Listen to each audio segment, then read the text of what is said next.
Salut à toutes et à tous, ça me fait plaisir de vous retrouver aujourd'hui sur ma chaîne Ciné Série Galaxy pour une vidéo un peu spéciale. Il va s'agir de la vidéo à ce jour la plus longue de la chaîne, une critique de série, première partie de saison 10 de The Walking Dead. Je vais vous résumer en voix off avec des extraits photos, vidéos et audio chacun des 8 premiers épisodes de cette saison 10 de The Walking Dead. Après quoi, je vous donnerai mon avis face caméra sur ce que j'ai pensé de cette saison. Est-ce que j'ai aimé, est-ce que j'ai pas aimé, les points forts, les points faibles, que faut-il en garder. Bref, je vous dis tout sur la première partie de saison 10 de The Walking Dead. C'est une vidéo qui m'a pris beaucoup de temps et auquel je tiens vraiment. Je voulais la faire et ce avant même l'ouverture de la chaîne. J'espère qu'elle vous plaira. Vous pouvez la regarder en une ou en plusieurs fois maintenant que la saison est terminée. N'hésitez pas à me dire dans les commentaires tout ce que vous en penserez. Je vous dis encore une fois merci et bonne vidéo.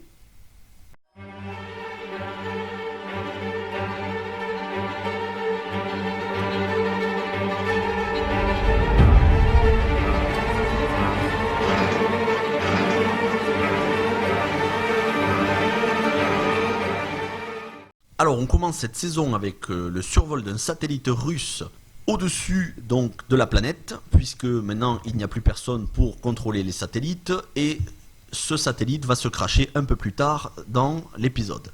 Pendant ce temps, toutes les équipes, Alexandria, la colline, Oceanside, s'entraînent à Oceanside sur la plage et forment une armée, et donc pour cela ils pratiquent un entraînement où ils dégomment du zombie bien dégueu.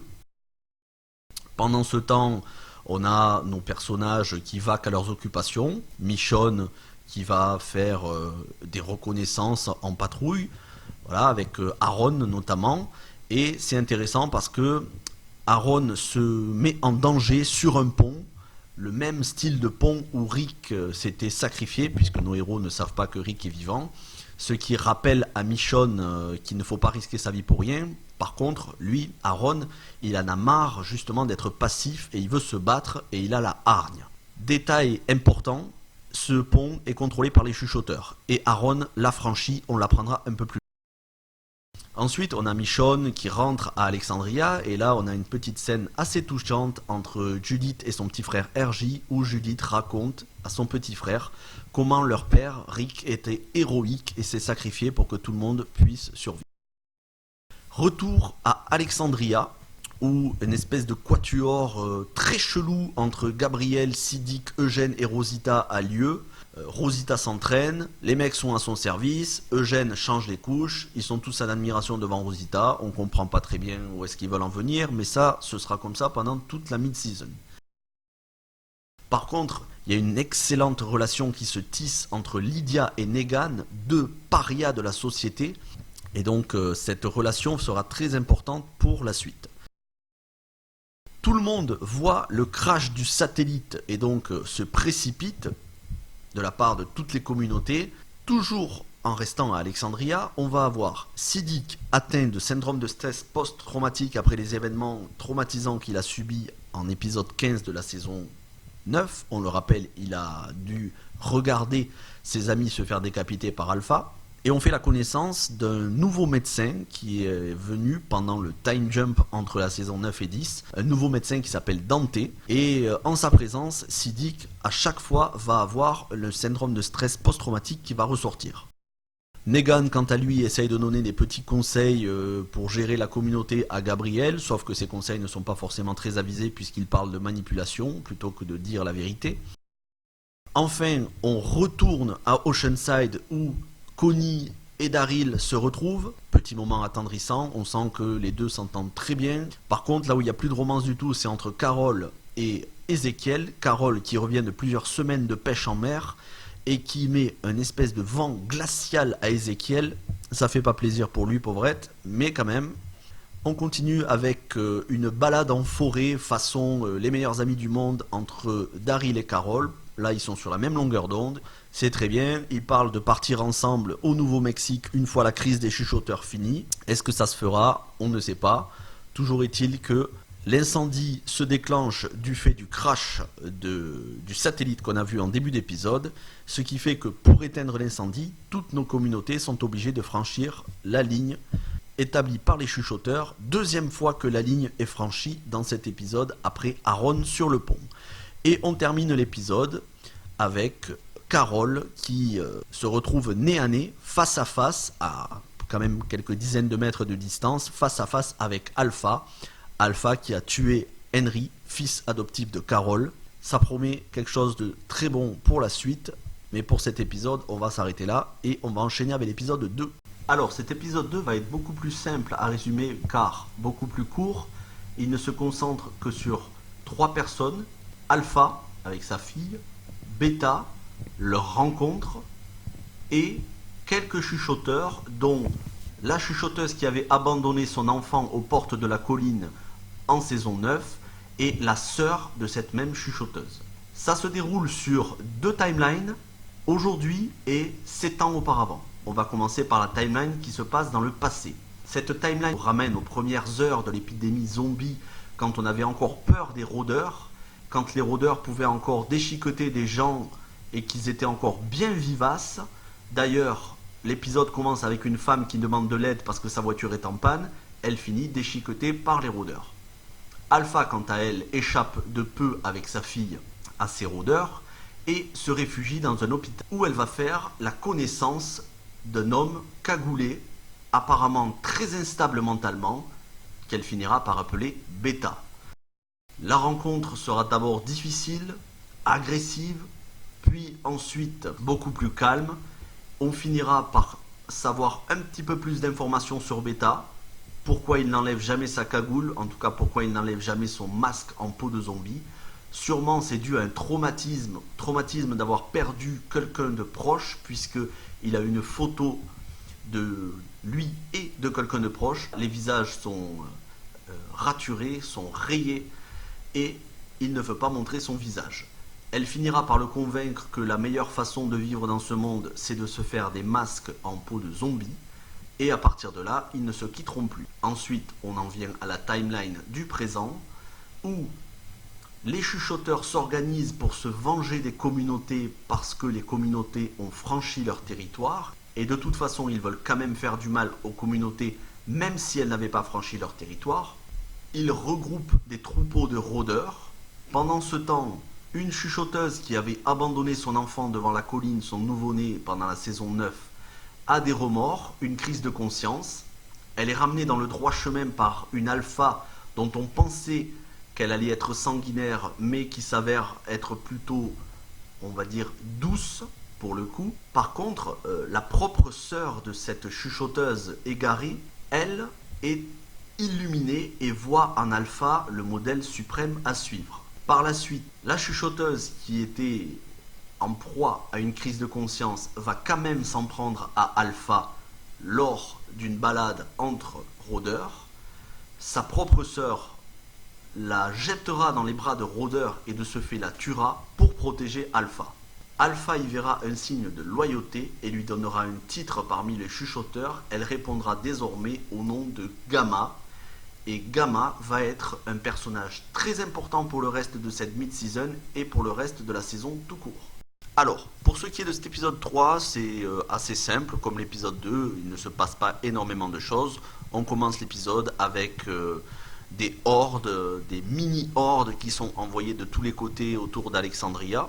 En fait, ils sont envoyés par Alpha pour user les habitants d'Alexandria, pour épuiser les habitants des communautés.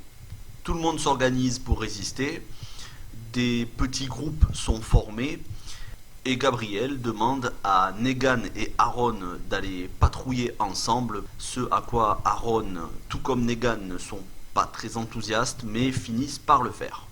D'ailleurs, durant le trajet, ils vont avoir une petite altercation à propos du passé, et Negan montrera encore une fois qu'il a vraiment changé. Il aura l'occasion de s'enfuir, il aura l'occasion de se battre avec Aaron, mais il n'en fera rien. Il lui sauvera la vie à 2 reprises. D'abord en l'informant qu'il y a des zombies qui sont derrière lui, et ensuite en lui sauvant la vie dans une grange alors que Aaron est aveuglé temporairement par une plante urticante qui le frappe de cécité temporairement.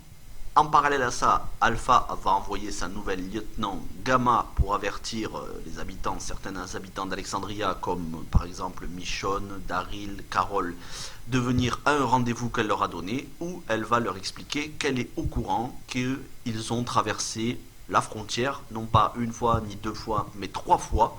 Les deux fois de l'épisode 1, plus une fois dans le dernier épisode de la saison 9, c'est-à-dire pendant la tempête de neige.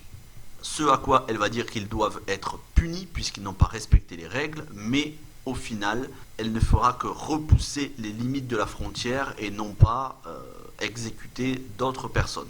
Carol tentera de tuer Alpha avec un pistolet qu'elle avait pris sur elle et qu'elle avait dissimulé, mais Michonne implorera la pitié d'Alpha en jouant sur la corde sensible de la mère qui a perdu son enfant.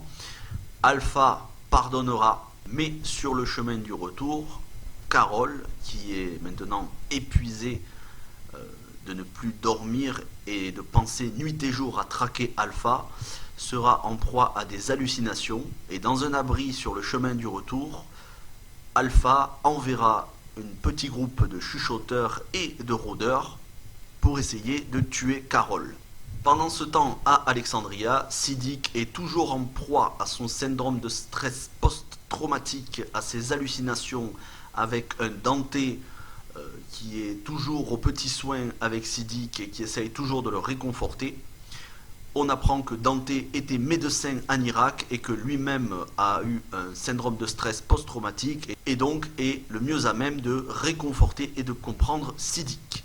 Encore une fois, Dante nous paraît très étrange dans son comportement, mais il ne semble vouloir que du bien au personnage. Enfin, le point Rosita, Eugène, Siddiq, Gabriel, cette espèce de ménagerie à quatre. Eugène se prend un énorme vent puisqu'il déclare sa flamme à Rosita en lui disant qu'il est amoureux d'elle et qu'il espère un jour qu'il y aura quelque chose. Ce à quoi Rosita lui répond qu'il n'y aura jamais rien du tout parce qu'elle n'a pas de sentiment pour lui. C'est à peu près tout pour cet épisode 3. Nous allons passer à l'épisode 4. Alors cette fois-ci dans l'épisode 4, on va suivre à la fois Alexandria et la colline, et on va commencer par la colline qui sont en proie eux aussi à des petites hordes de rôdeurs comme l'ont été Alexandria à l'épisode précédent. Là, les rôdeurs font tomber un arbre sur la clôture de la colline, faisant entrer les rôdeurs, faisant des blessés parmi les gens. On a un Ézéchiel qui est un petit peu amorphe et une Yumiko et Magna qui vont prendre très rapidement la situation en main d'une manière plutôt badass. Ensuite, on revient sur Alexandria et là, on voit Aaron qui assiste sans rien dire à des moqueries et des brimades envers Lydia. Et pendant ce temps, Michonne ainsi que Judith sont en chemin pour aller à la colline. Et Michonne va s'apercevoir que Ézéchiel est sur le chemin. Elle va essayer de le réconforter alors qu'il fait une tentative de suicide de manière inconsciente. Il va y avoir un léger rapprochement entre les deux, d'où le bisou entre les deux que l'on peut voir dans la bande-annonce. C'est un petit clin d'œil au comics, puisque dans le comics, il n'est pas avec Carol, mais avec Michonne. Bref, rien de sérieux. Ils vont tous les deux parler de leurs amours passés. Carol pour Ézéchiel, Rick pour Michonne. Chacun va se confier à l'autre et ils vont repartir en direction de la colline, tous ensemble. À Alexandria, par contre, rien ne va plus. Lydia se fait maltraiter, menacée physiquement par un certain groupe, dont la chef des Highwaymen. Les Highwaymen, c'est ce groupe qui avait rejoint nos communautés à la fin de la saison 9 et dont le leader avait été décapité avec tous les autres sur les pics. Donc cette chef des Highwaymen menace Lydia grandement et Negan va venir à l'aide de Lydia. La rédemption de Negan, encore une fois. Negan devient réellement quelqu'un de bon. Il ira jusqu'à sauver la vie de Lydia d'une agression qui aurait pu tourner au meurtre. Le problème, dans la soudaineté de l'action en voulant sauver Lydia, il projette la chef des Highwaymen contre un mur. Elle se fracasse le crâne et meurt. Negan, coupable aux yeux de tous, Innocent aux yeux de Lydia, Daryl le sait, Daryl croit Lydia, ça lui fait mal de le reconnaître, mais il va essayer de porter sa voix et la voix de Michonne qu'il a eue par radio en faveur de Negan dans un procès qui s'ouvre au conseil de Gabriel à Alexandria. D'ailleurs, dans la conversation radio entre Daryl et Michonne, il va y avoir un détail de la conversation qui a son importance. Michonne dira à Daryl que si Alpha n'a pas envoyé une horde pour tout éradiquer sur son passage, c'est parce qu'elle sait que Lydia est encore en vie. Il faut absolument garder Lydia en vie.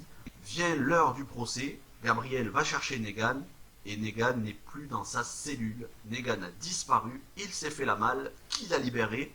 Lydia se dénonce, reconnaissante que Negan l'ait sauvée, mais ça n'est pas elle qui a libéré Negan. Saura-t-on qui a libéré Negan?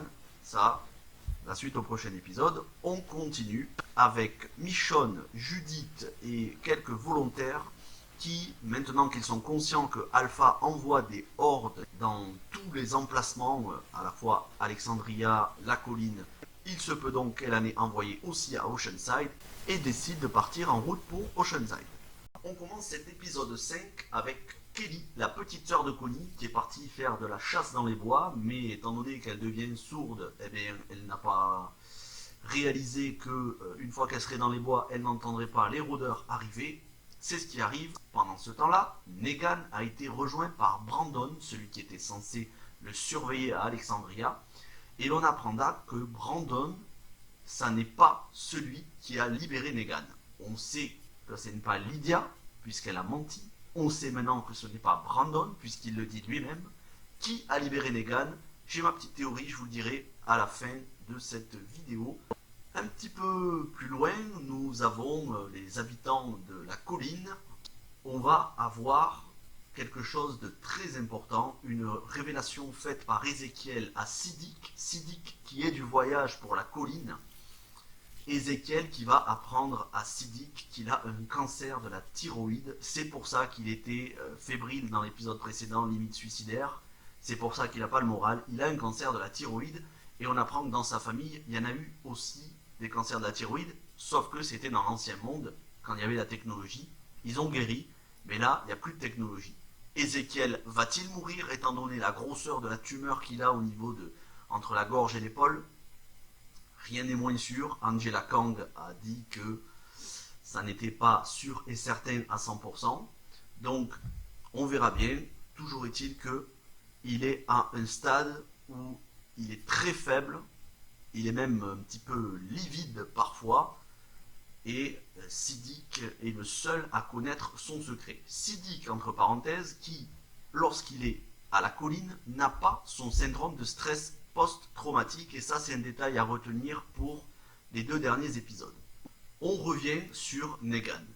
Et là on a Brandon qui harcèle moralement Negan en lui rappelant qui il était avant d'être capturé par Rick. Damn! Classic Negan! Qu'il était le grand chef des sauveurs, quelqu'un qui ne se laissait pas faire. Bref, il va essayer de raviver en Negan la flamme de l'ancien Negan, le cruel et sadique chef des sauveurs. Mais Negan n'est plus comme cela aujourd'hui. Il ne veut pas du cuir qu'il avait avant, que Brandon lui a rapporté, sa veste en cuir emblématique de Negan. Il n'en veut pas, alors il fait semblant trouver une excuse. Mais on sent vraiment que tout ce qui le rattachait à son ancienne personnalité, il essaye de s'en départir, de s'en détacher, à commencer par le fait que lorsque Brandon parle de Carl, cela le met dans une grande colère, en tout cas au moins une certaine contrariété, et il en vient même à oublier qu'il avait failli tuer Carl à la fin de la saison 7, et il dit à Brandon que jamais il n'aurait tué Carl, parce qu'aujourd'hui, dans sa psychologie, ce serait impensable pour lui de faire du mal à un enfant. Et ça va être important pour le reste de l'épisode. Aaron, qui essaye d'établir une relation avec Gamma. Gamma qui a été chargé par Alpha de contaminer l'eau arrivant à Alexandria en répandant des boyaux de rôdeurs. Aaron s'en aperçoit. Pour l'instant, il ne réagit pas. On verra pourquoi dans les autres épisodes. Il essaye d'établir une relation amicale entre lui et Gamma. Gamma qui se tranche la main sans faire exprès. Et Negan et Aaron qui lui donne un pansement. Elle va rapporter tout cela à Alpha, et Alpha lui dit, bien, pourquoi ne pas te servir de la bonté de cet homme pour t'infiltrer chez l'ennemi. Et pendant ce temps, Daryl et Connie, ce très joli duo qui rehausse grandement la série, se met en quête de chercher Kelly. Kelly dont on avait vu en début d'épisode que, étant donné qu'elle était sourde, elle s'était perdue en forêt, elle était faible, elle était traquée par des rôdeurs alors qu'elle-même traquait le sanglier. Ils se mettent à ses recherches, ils rencontrent Magna qui elle aussi est à la recherche de Kelly. Ils vont tous les trois trouver Kelly, mais là, déception pour Connie, sa grande sœur, et déception pour Daryl. Kelly et Magna étaient de mèche pour voler des provisions à la colline et les mettre de côté dans la forêt pour éventuellement s'enfuir, parce qu'elles ne se sentent pas intégrées à la communauté. En attendant, chez les chuchoteurs, certains membres des chuchoteurs ne comprennent pas pourquoi Alpha ne lance pas une horde géante sur toutes les communautés, étant donné que pour eux, Lydia est morte. Or, elle leur a menti, et ça, elle ne veut pas le dire. Donc, elle va user d'une espèce de stratagème en disant qu'il faut les affaiblir petit à petit, mais comme elle se sent contrariée qu'un chuchoteur ait fait cette réflexion, elle va le saigner à petit feu, elle va l'entailler jusqu'à ce que Beta l'égorge devant tout le monde pour montrer voilà ce qui arrive quand on remet l'autorité d'Alpha en question, ou en tout cas ses décisions. Negan, quant à lui, l'immense Negan, avec Brandon, rencontre une mère et son fils traqués par des rôdeurs. Alors Negan, de par sa bonté naturelle, va aider cette femme et son fils, va même s'attacher à ce garçon, il va même leur proposer, quitte à être à nouveau mis en prison, il va leur proposer de les raccompagner vers l'une des communautés, parce qu'il sait que là-bas ils seront en sécurité. Brandon, lui, qui a tout du psychopathe, n'a absolument rien compris aux intentions de Negan et pense qu'il faudrait d'abord les voler et ensuite les tuer, comme à l'époque des sauveurs. Sauf que Negan le chasse, il lui dit qu'il ne veut plus le voir. Résultat, cet idiot de Brandon pense que c'est un test de Negan, et pendant que Negan va chercher du petit bois pour faire un feu, eh bien Brandon tue la mère et son enfant, ce qui met Negan dans une colère noire et réveille quelque part un petit peu, pas totalement, mais un petit peu le vieux Negan, l'ancien Negan. Il prend une pierre et il éclate Brandon, il n'y a pas d'autre mot, il le dégomme en un seul coup. Sur ce, il prend la batte que Brandon lui a confectionnée, une sorte de Lucille qui n'est pas la Lucille réelle. Il reprend son cuir de Negan et on le voit partir, mais ne vous inquiétez pas, on va en reparler à la fin de l'épisode. Entre-temps, le groupe de Daryl, Connie, Magna, Kelly rentre à la colline sans pour autant dénoncer Magna et Kelly et leur mini-trahison d'avoir pris des provisions. Et, fin de l'épisode, on retrouve notre bon vieux Negan et qui a décidé d'aller broyer quelques crânes de rôdeurs. Il fait la rencontre de Beta à la fin de l'épisode. Je vous laisse la séquence, elle est savoureuse. Little pig, little pig. Let me in, and there you are. Oh, I am gonna huff. Enfin, on arrive à l'épisode 6 et j'avais hâte de vous parler de cet épisode, peut-être le meilleur épisode de cette mid-season. Je vous dirai ça dans mon avis, en détail. Pour l'instant, on va résumer l'épisode. Et qu'est-ce qui fait du bien cet épisode? Parce que c'est entièrement centré sur Negan. Negan est enfin dans la place, Negan is in the place, comme on dit.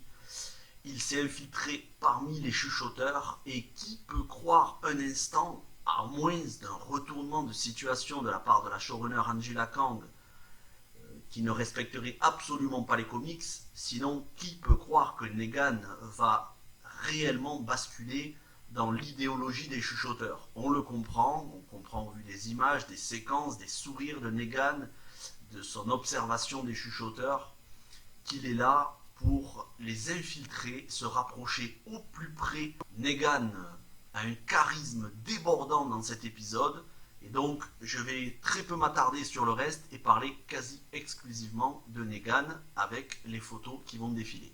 D'entrée de jeu, Negan va tester la patience de Beta en n'arrêtant pas de parler sans arrêt, mais plus qu'à d'habitude, plus qu'à l'accoutumée.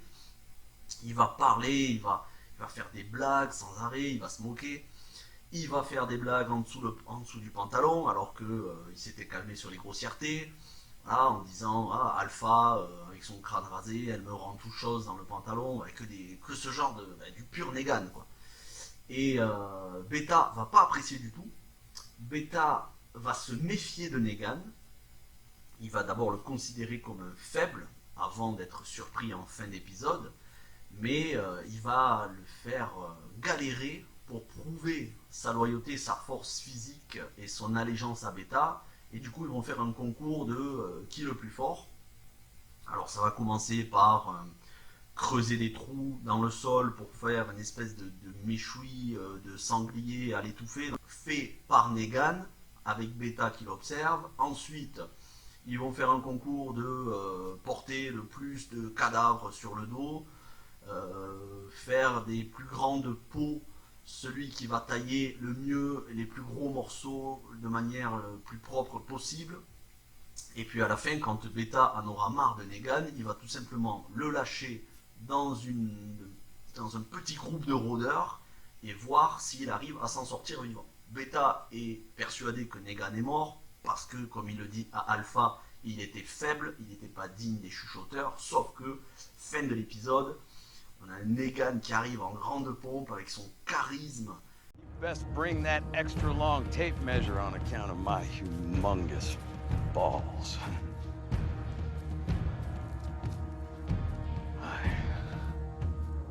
I'm Negan. Et Alpha est impressionné. Et on sent que à ce moment-là, Negan est accepté par la chef de meute. Il a réussi son coup, il est infiltré parmi les chuchoteurs, il a une place privilégiée. En plus, tous les autres chuchoteurs sont impressionnés par sa force physique et son charisme. Voilà, cet épisode c'est centré vraiment sur lui et sur Beta, leur relation aussi entre les deux. Il y a de l'humour, ce qui peut être surprenant, parce que dans les comics, il n'y a pas forcément beaucoup d'humour à ces passages-là. En tout cas, s'il y en a, ça m'a échappé, je m'en souviens plus, parce que je l'ai lu il y a longtemps. Mais c'est de l'humour, il en fait des tonnes et des tonnes, il est limite dans le surjeu, Jeffrey Dean Morgan, mais j'ai envie de dire pour notre plus grand plaisir, parce que après les 5 premiers épisodes, et on a eu des passages qui étaient parfois ennuyeux, là on ne s'ennuie pas une seule seconde, en tout cas avec Negan. À côté de cela, on a Daryl et Carol, dont on sent que la confiance de Daryl envers Carol n'est pas totale. Elle se laisse de plus en plus aveugler par sa vengeance, par sa rancœur, sa colère sourde envers Alpha, au point que elle mette en danger à la fois Daryl et les communautés en franchissant la frontière pour capturer un rôdeur. Alors, le rôdeur, pour la petite anecdote, il s'agit de James Sparks, un acteur qui joue dans des films de Tarantino, mais j'en parlerai un petit peu plus dans l'épisode juste après. Eugène, il n'y a pas trop grand chose à dire, on suit le comics, encore une fois, à la lettre, pour ce qui est d'Eugène, avec les pièces détachées qu'ils ont récupérées du satellite, il va pouvoir établir une communication avec une autre communauté, dont on apprendra plus sûrement dans la deuxième partie, plutôt en fin de saison, voire en saison 11, on laisse ça de côté. Et enfin, tout l'arc Alexandria, contagion de l'eau à cause, on le pense, Boyo qu'a mis Gamma dans l'eau l'épisode précédent, eh bien ça cause des maladies et du coup beaucoup de gens se retrouvent à l'infirmerie, y compris Rosita, Et on a toujours Siddiq qui, en compagnie de Dante, n'arrête pas d'avoir ses flashbacks, ses pertes de contrôle, ses crises de somnambulisme, tout ça lié au stress post-traumatique suite aux événements qu'il a vécu dans l'épisode 15 où il a été enfermé dans la grange et a dû regarder ses amis se faire décapiter par Alpha. Donc on va avoir le dénouement de cette intrigue dans l'épisode 7. Ce qui était intéressant dans cet épisode 6, c'était Negan. On passe au 7. The Walking Dead saison 10 épisode 7. Enfin, nous allons avoir le dénouement du syndrome de stress post-traumatique de Siddiq qui nous hante depuis le tout premier épisode de cette saison, qui est revenu sans cesse. On va avoir la conclusion. Avant ça, on va parler des autres arcs narratifs que l'on va voir. Tout ce qui est centré sur Daryl et Carol, tout ce qui est centré sur Lydia, tout ce qui est centré sur Aaron, et enfin donc tout ce qui est centré sur Siddiq, Rosita, Dante, l'infection à Alexandria et le syndrome de stress post-traumatique. Commençons par Daryl et Carol qui ont ramené donc ce chuchoteur qu'ils ont capturé l'épisode précédent. Ils essayent de l'interroger. Carol essaye la manière douce avec le pain beurre confiture, ça ne marche pas. On sait qu'elle aimait bien faire des cookies dans la saison 6. Là, elle aime bien faire des tartines. Ça marche pas, donc elle essaye la manière forte, à savoir les points. Ça ne marche pas non plus, tout comme Daryl d'ailleurs. Pourquoi ? Parce que ce chuchoteur, comme les autres chuchoteurs, ont une foi aveugle en Alpha, dont ils estiment qu'elle a fait le sacrifice ultime, à savoir tuer sa propre fille. Et c'est là donc le point faible pour pouvoir, la clé pour pouvoir démêler le vrai du faux, pour pouvoir faire en sorte que les chuchoteurs ouvrent les yeux, amener Lydia devant eux, leur montrer qu'elle est bel et bien vivante et donc qu'ils sont manipulés par des mensonges. C'est ce que fera un peu plus tard Carol en amenant Lydia avec elle et Gamma qui à ce moment-là en aura plus qu'assez de parler avec Aaron et après s'être fait corriger par Alpha puisque Alpha estimait que Gamma perdait de vue l'objectif, Gamma prendra donc en otage Aaron, mais voyant Carol accompagnée de Lydia, cela lui fera un électrochoc, elle comprendra qu'elle a été manipulée dès le départ par Alpha qui n'a rien sacrifié du tout, et Gamma va devenir un personnage beaucoup plus important, voire peut-être une alliée, mais ça on en parlera dans l'épisode 8, le dernier épisode de cette première partie de saison. Revenons maintenant à tout ce qui touche à Siddiq. Alors Siddiq, lui, il n'arrive pas à comprendre comment les gens sont malades. Nous, on sait que l'eau est empoisonnée. Et pourquoi Aaron ne l'a pas indiqué? Parce qu'il y a un système de filtrage d'eau. Ça aurait été inutile de revenir à Alexandria et perdre du temps, alors qu'il pouvait parler avec Gamma pendant tous ces épisodes-là. Il savait qu'il y avait un système de filtrage, eau potable, eau non potable. Mais lorsque Siddiq, dans un élan de lucidité, finit par s'en apercevoir, il voit que la manette a été mise du mauvais côté, sur l'eau non potable. Ajoutez à cela que Dante, pour soigner le chuchoteur en prison, lui donne un soi-disant médicament qui s'avère être du poison et qui tue ce chuchoteur empêchant l'interrogatoire, et du coup tous les soupçons, que ce soit de Gabriel, Daryl, Carol ou Siddiq, se portent sur Dante. Sauf que Dante va dire à Siddiq, mais j'ai pris ce médicament parce que tu l'as mis dans une pochette d'un vrai médicament. Et là, Siddiq se dit que toutes les erreurs qu'il a pu commettre, que ce soit cette erreur d'avoir, sans faire exprès, empoisonné ce chuchoteur, que ce soit l'eau non potable, tout cela provient de ses hallucinations dues à son stress post-décapitation de Enid par Alpha dans la saison 9. D'ailleurs, cette image lui revient sans cesse en tête. Il est sur le point de craquer, de vaciller mentalement. Rosita, heureusement, est là pour le rattraper, puisqu'il était quasiment en train de se noyer dans le lac d'Alexandria pour ne plus voir ses visions. Rosita, dans un élan, on va dire, dans le peu de force qui lui restait, vient et le sauve. Elle lui dit qu'il peut en parler, elle l'exhorte à parler de son problème avec elle. On sent qu'ils sont encore très proches On sent que Siddiq est amoureux de Rosita, mais voilà, est-ce que ça n'est pas déjà trop tard pour Siddiq? Est-ce qu'il n'a pas déjà basculé dans la folie? On retrouve Siddiq dans son appartement durant la fin de l'épisode, et Dante vient essayer de le réconforter. Siddiq, encore une fois, en compagnie de Dante, a un flashback de ce qui s'est passé, sauf que là, ce flashback est beaucoup plus précis. Il se souvient que un chuchoteur lui a tenu les yeux ouverts, le forçant à regarder la mort de ses amis. Et ce chuchoteur avait un tic, il claquait des dents, exactement comme Dante. Dante comprend qu'il a été reconnu.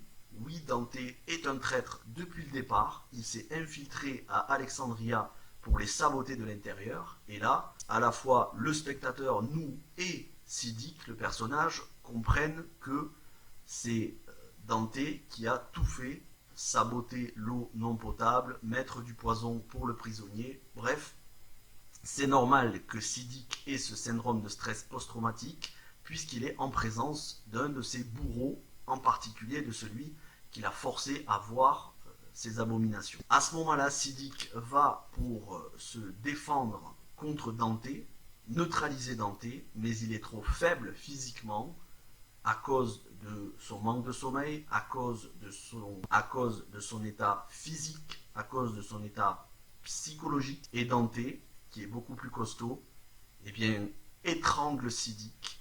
Et c'est la mort de Siddiq dans cet épisode 7 de la saison 10, première mort importante de la saison. Siddiq meurt dans les dernières secondes de l'épisode, fondu au noir, épisode suivant. C'est parti pour le résumé du dernier épisode, épisode 8, qui commence sur un flashback où on apprend comment Dante s'est infiltré dans la communauté. En fait, il était un chuchoteur qui a participé au massacre de la saison 9, épisode 15 des Pics. Juste après cet événement, Alpha l'a missionné pour aller dans le camp d'Alexandria et des communautés en tant qu'infiltré, et pour cela se faire passer pour une victime poursuivie par des rôdeurs. C'est pourquoi il a mis un masque de rôdeur pour faire semblant d'être dans la foule des rôdeurs. Et quand il a vu des gens de la communauté, il a vite enlevé son masque qu'il a jeté, il a crié à l'aide, il a été secouru et il a été accepté en tant que victime. Voilà comment il s'est infiltré. Petit détail important, le masque qu'on voyait dans l'épisode 1 s'échouait sur la plage que Judith ramassait est fort probablement le masque de Dante qu'il jette dans une rivière, puisque ces rivières vont toutes vers la mer où se trouve Oceanside. Ensuite, on arrive dans l'épisode, action présente, ça commence tout de suite après la fin de l'épisode 7. Dante a encore le cadavre de Siddiq dans les bras. Il va pour le tuer pour que celui-ci ne revienne pas à la vie en tant que rôdeur, mais Rosita se pointe. S'ensuit une conversation très bizarre de la part de Dante, comme d'habitude. Dante essaye de tuer Rosita. Entre-temps, Siddiq, à l'état de rôdeur, revient à la vie. Il essaye de s'en prendre au bébé qui est dans la baignoire, le bébé de Rosita, donc son propre bébé. Rosita ne le laisse pas faire, elle le tue, puis elle blesse sévèrement Dante pour enfin le livrer à Gabriel et à la prison. Voilà pour ce qui est du début de l'épisode. Ensuite, durant l'épisode, on va suivre 3 groupes différents. Michonne qui va à Oceanside, Daryl, Carol, Aaron et 4 autres personnages de la colline qui vont essayer de chercher Lydia qui, l'épisode précédent, s'était enfuie, écœurée du comportement de tout le monde, que tout le monde la rejette, tout le monde la manipule. Et 3e groupe, c'est Gabriel Rosita, ce qui se passe à Alexandria. On va commencer avec Gabriel et Rosita. Gabriel pète un câble et tue Dante en prison. Il fait un meurtre. Il tue Dante qui implorait une 2e chance. Il le tue de sang-froid. Il s'acharne sur lui à de multiples reprises avec de multiples coups de couteau. Et ensuite brûle le corps dans le plus grand secret la nuit avec Rosita à ses côtés. Ça fait couple de serial killers, mais bon, ce ne sont pas des serial killers, ça paraît quand même très étrange de leur part. Bref, on en saura un peu plus sur les conséquences psychologiques de cet acte dans la 2e partie de saison. Michonne, quant à elle, est en route depuis au moins 3 épisodes vers Oceanside. Sur la route, Michonne, Judith, le groupe ainsi que Luke s'arrêtent dans une bibliothèque pour emprunter des livres de musique pour que Luke apprenne la musique à Judith. Et Luke va tomber sur des rôdeurs qui vont lui donner du fil à retordre. Il va être sauvé par un inconnu qui va s'enfuir en laissant ses affaires. Au même moment, Michonne et tous les autres vont apprendre le meurtre de Siddiq et la trahison de Dante, ce qui va augmenter de plusieurs crans la paranoïa ambiante, et ils ne seront pas prêts à faire confiance à ce vagabond, même s'il a sauvé la vie de Luke. Ils arrivent donc à Oceanside, et là, ils voient que ce vagabond a essayé de voler un bateau et des provisions. En réalité, il s'appelle Virgile, il va discuter avec Michonne et Judith après un petit interrogatoire musclé à coups de sabre de la part d'une exceptionnelle Judith, dont je reparlerai dans mon avis sur la saison. Et après cela, Michonne va se souvenir que Rick voulait aider les gens tout en étant prudent. Elle va l'interroger, il va lui sembler honnête, il va lui dire qu'il habite une île, une base navale fortifiée où il y a des armes. Michonne se dit que ces armes pourraient être utiles pour en finir une bonne fois pour toutes avec la horde et les chuchoteurs. Elle décide, après avoir consulté Judith et l'avoir laissée au bon soin de la communauté d'Oceanside et de Luke, elle décide donc de partir en bateau avec ce nommé Virgile, mais on la reverra dans la deuxième partie de saison, puisque les bandes annonces nous l'ont dit. Enfin, pour ce qui est du groupe de Daryl, Carol et tous les autres, ils sont 7 au total, avec Magna, Jerry, Connie, Kelly et Aaron. Aaron qui a eu des informations sur l'endroit où se trouvait la horde de la part de Gamma, qui maintenant essaye d'être dans le camp des bons. Eh bien, il décide de se mettre en quête de cette horde et de Lydia. En chemin, il tombe sur Alpha. Alpha, apparemment, a déplacé la horde. Alors, ça veut peut-être dire qu'elle sait que Gamma l'a trahi. À voir si, dans la deuxième partie de saison, Alpha ne va pas griller Gamma en tant que traître. Toujours est-il que Alpha sait l'envie de vengeance qui anime Carol. Elle décide de l'appâter avec cette envie de vengeance et les entraîne tous dans un piège, une grotte où ils tombent, grotte où se trouve la horde qu'Alpha a déplacée. Et donc, dernière image de ce mid-season, nos 7 compagnons, Daryl, Carol, etc., se retrouvent nez à nez avec la grande horde que l'on voit depuis la saison 9, la horde ramassée par les chuchoteurs. Voilà pour ce mi-saison, épisode 8. Et tout de suite, je vais vous dire ce que je pense de cette saison 10, de cette première partie, ces 8 épisodes. Cette fois-ci, face caméra. Voilà, j'espère que vous avez apprécié les résumés de ces 8 premiers épisodes de cette mid-season. Bien écoutez, maintenant je vais vous donner mon avis, ce que j'ai trouvé de bon, voire de très bon dans cette saison, et ce que j'ai trouvé de moins bon, voire mauvais. Parce que oui, il y a du bon et du mauvais. Alors je vais commencer par le mauvais, comme ça c'est fait et je pourrai me concentrer sur le bon. Le mauvais, très clairement, il y a 3 intrigues qui, si ce n'est ne servent à rien, en tout cas plombent vraiment le rythme de la série. La première, c'est toute cette espèce de ménage à 4 autour de Rosita. Je ne suis pas le seul à le dire, d'autres youtubeurs l'ont dit avant moi, sur les réseaux sociaux et internet on le dit aussi, mais voilà, j'enfonce peut-être une porte ouverte, mais cette espèce de ménage à 4 avec Rosita qui se fait servir comme une princesse, Eugène qui s'occupe de son bébé, Gabriel qui la bade, qui la contemple comme si c'était... Et puis en plus, elle est en couple avec lui mais on les voit jamais ensemble. Siddiq qui est un amoureux transi, il est plus avec elle mais on sent qu'il l'aime toujours. Eugène qui est lui carrément fou amoureux, mais qui se fait plaquer, mais qui se fait même pas plaquer, qui se fait remballer. Franchement, ça fait de la peine pour lui. Mais en plus, quand il est plus près de Rosita, elle lui téléphone, enfin elle lui passe un coup de radio pour savoir comment il va. On sent que finalement elle est un petit peu attachée. On ne sait pas ce qu'elle veut Rosita là-dedans. Donc cette espèce de ménage à 4 où Rosita, on nous la met sans arrêt en avant, mais au final elle ne fait rien d'important dans cette saison. Ça plombe la série, très clairement, ça plombe la série. Ensuite, deuxième chose, c'est le fait de ne pas avoir mis Negan dans les épisodes 7 et 8.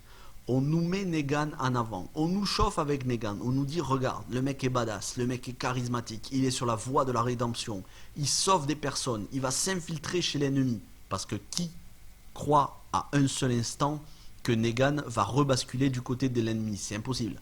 Enfin, c'est déjà pas comme ça dans le comics. S'il faisait ça en série, ce serait n'importe quoi. Les gens se sont attachés à Negan parce qu'on sait qu'au fond c'est quelqu'un de bien. S'ils le font passer vraiment du côté des chuchoteurs, c'est n'importe quoi. Donc évidemment qu'il est du côté des héros et qu'il est infiltré chez les chuchoteurs. Et d'ailleurs à ce titre, j'ai ma petite anecdote, je pense que c'est Daryl qui l'a libéré de prison, sachant qu'il a sauvé Lydia.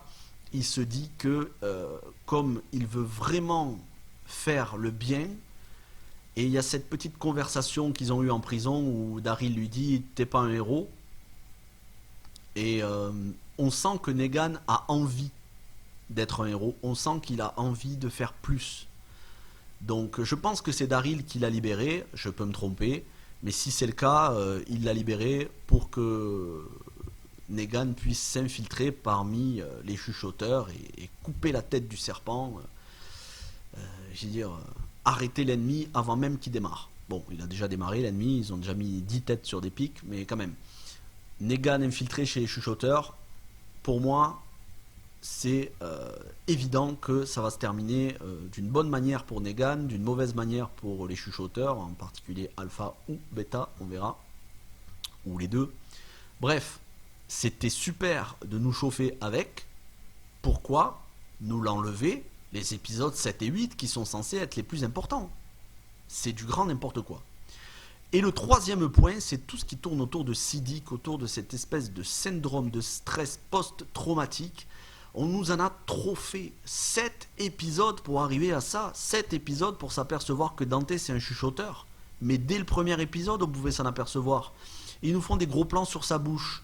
Ils nous font des bruits avec sa bouche. On sait que les chuchoteurs, la bouche, c'est l'élément principal, c'est le plus important. Pourquoi tu fais des gros plans sur Dante et sur sa bouche? Alors à la rigueur, on va être de bonne foi. Peut-être que le premier épisode, on pouvait ne pas le deviner. Mais avec un minimum d'observation, on voit que Siddiq, il est mal à chaque fois qu'il est en présence de Dante. Et quand il est plus en présence de Dante, il se sent bien. On ne sait pas d'où le mec débarque, forcément, t'as de quoi te méfier. Voilà. Ça fait partie de ce genre de suspense artificiel qui ne marche pas. Et puis 7 épisodes, franchement, alors le type, d'abord, il plonge sa tête dans les glaçons. Ensuite, il plonge sa tête dans une baignoire. Ensuite, il plonge sa tête dans un lac. Je veux dire, c'est quoi la prochaine étape? Il va aller à Oceanside pour plonger sa tête dans la mer?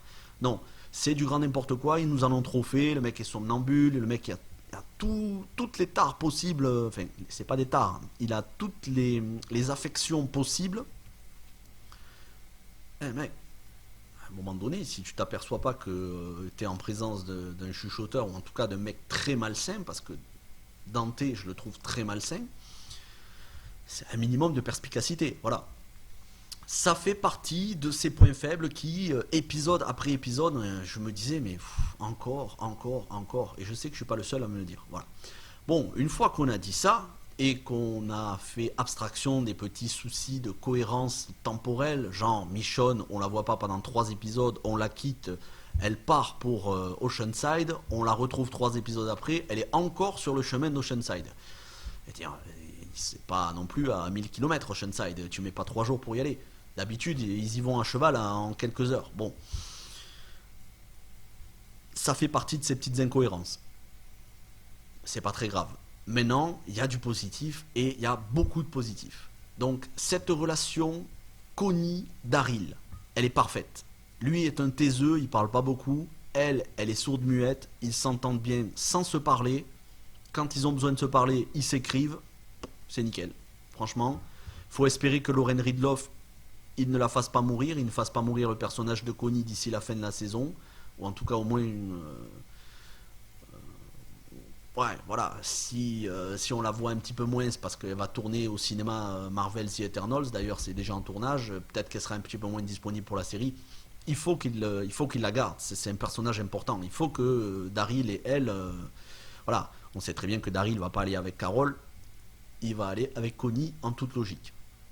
Après, le duo Daryl Carroll. Alors, le duo Daryl Carroll, il est en demi-teinte parce qu'il est très bon dans les premiers épisodes et il se gâte vers le milieu et il redevient bon dans le 8e épisode. Mais pas grâce à Carroll. Le personnage de Carroll est plutôt agaçant cette saison. C'est le personnage de Daryl qui est très bien écrit.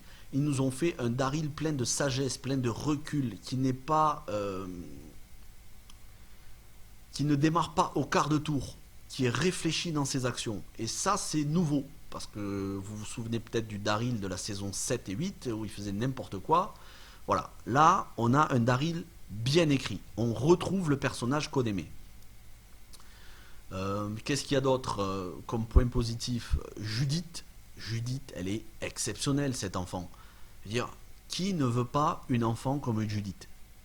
On en veut 10, comme ça. Moi, j'ai travaillé avec des ados, des jeunes, et je peux vous dire qu'ils ne sont pas tous comme elle. Et s'ils étaient tous comme elle, je crois que je travaillerais encore avec des ados comme ça. Donc, alors, ok, c'est un personnage, il est écrit, mais dans la réalité, il y en a des enfants comme ça. C'est une enfant obéissante à sa mère. C'est une enfant reconnaissante. C'est une enfant qui s'entend bien avec les adultes. Elle fait preuve de sagesse, de perspicacité. Elle est badass. Elle sait manier des armes comme personne. Elle sait manier un sabre. Il n'y a que sa mère qui sait manier un sabre comme ça. Elle arrive à se mettre dans la tête de l'ennemi.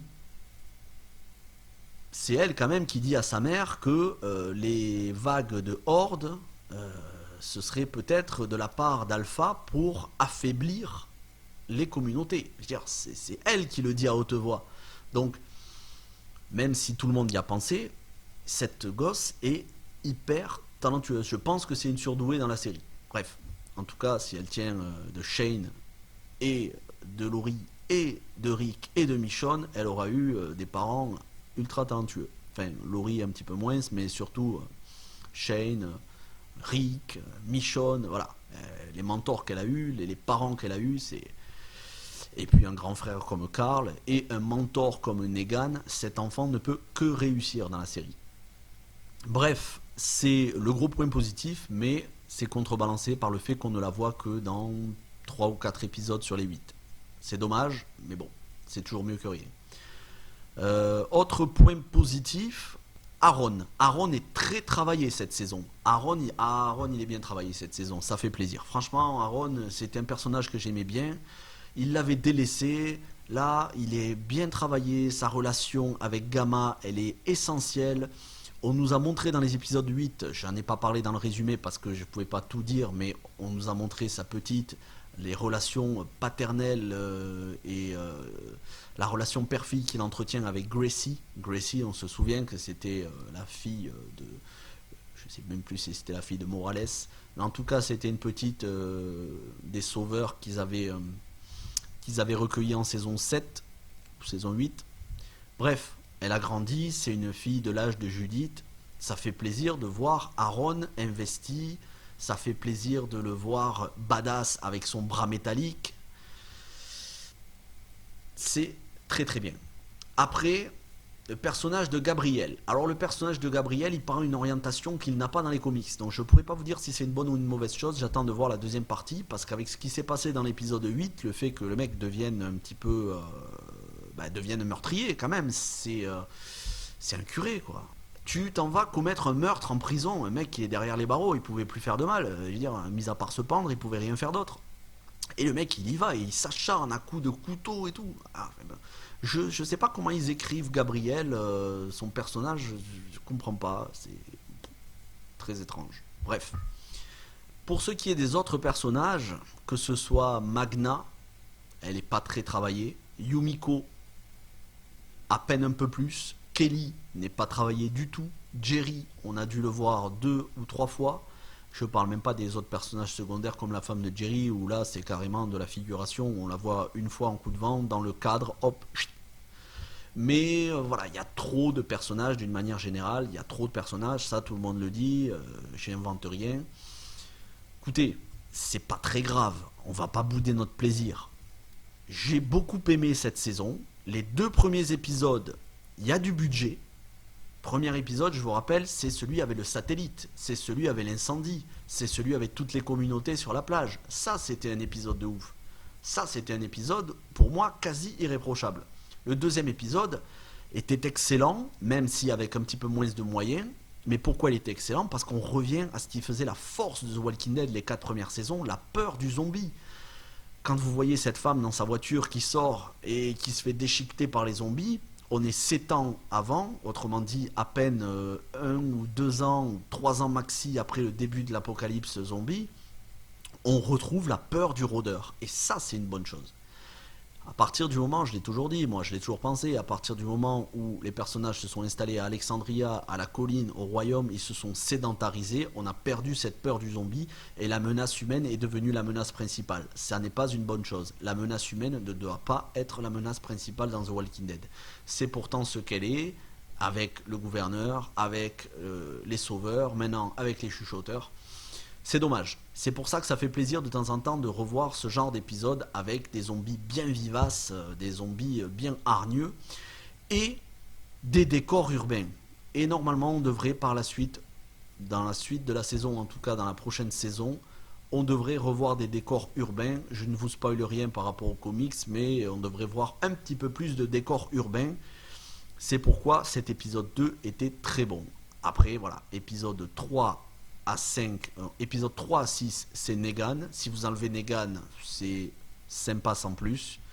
Et épisode 7 et 8, malgré les moyens techniques mis en place pour l'épisode 8 qui sont supérieurs à ceux de l'épisode 7, d'une manière générale, épisode 7 et 8 pâtissent de l'absence de Negan et de la concrétisation de toute cette histoire autour de Siddiq, Dante, Rosita, etc.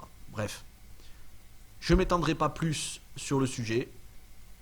Sachez que pour la deuxième partie de saison 8, je ferai des reviews épisode par épisode avec le résumé de l'épisode et mon avis. Si ça vous intéresse, je peux même faire une réaction à l'épisode. Et ça, c'est si ça vous intéresse. Si vous avez aimé cette vidéo, sachez que j'y ai travaillé quasiment 24 heures dessus. Donc, gros pouce bleu, abonnement, notification, partage sur les réseaux sociaux. C'est une vidéo qui compte beaucoup pour moi. C'est une vidéo que je voulais faire dès que j'ai ouvert la chaîne. Avant même que j'ouvre la chaîne, j'avais l'intention de la faire. Maintenant que je l'ai faite, je pense qu'elle va faire au moins une demi-heure, voire 3/4 d'heure. Vous pouvez la regarder en plusieurs fois. N'hésitez pas. Si vous n'avez pas vu la série, que vous vous êtes arrêté à la saison 9, vous vous demandez est-ce que c'est bon à regarder la saison 10, voilà, vous avez le résumé détaillé. Ça vous évite de regarder 8 épisodes d'affilée. Sauf si vous préférez regarder les épisodes, et à ce moment-là, il n'y a pas de problème, vous aurez raison. Regardez quand même ma vidéo. Je vous souhaite une bonne journée ou une bonne soirée, ça dépend quand vous regardez cette vidéo. Sachez qu'il y a d'autres vidéos qui vont arriver, à commencer par l'agenda des sorties ciné du mois de décembre. Tous les films qui sortent tous les mercredis de décembre. De quoi ça va parler, avec qui c'est joué, est-ce que ce sont des films français, américains, comédie, fantastique, science-fiction, etc. L'agenda des sorties du mois de décembre, c'est une rubrique mensuelle qui arrivera tous les mardis, les premiers mardis du mois, ou tous les lundis du mois, ça dépend. Donc ça devrait arriver dans les heures qui suivent, ainsi que des vidéos de critiques de films qui vont sortir cette semaine. Bref, restez à l'affût. N'oubliez pas de me donner vos avis dans les commentaires. Je vous remercie encore une fois. À très bientôt.